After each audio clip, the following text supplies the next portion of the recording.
আসসালামু আলাইকুম। আমি নাজমুল ইসলাম রাজু। স্বরচিত কবিতার নাম ফেরত। রাঙ্গা আউশ, গরম ভাতে, ট্যাংরা মাছের ঝোলে, ধোয়া উড়া সেই স্বাদে যে মনটা আজও দোলে। আবার ফেরত চাই বাপ চাচার ভাই বোনেতে তেমনি খাওয়া ভাই। যখন যে দুপুর বেলায় এলাই দিতাম দেহ, ডাক দিত মোর নাম ধরিয়া পথিক গেলে কেহ। আবার ফেরত চাই বিলের কোণের ছোট্ট চালার নরম বাতাস ভাই।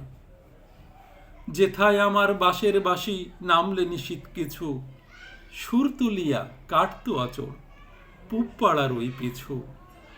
আবার ফেরত চাই সেই শেফালের খোঁচা মারা তেমনি বয়স ভাই। ঘর ভুলিয়া যাত্রাপালার প্যান্ডেলেরও গায়ে ঘুমায় যাওয়া ভোরবেলাতে মারটি মায়ের হায়। আবার ফেরত চাই মায়ের হাতের মধুর শাসন তেমনি করে ভাই।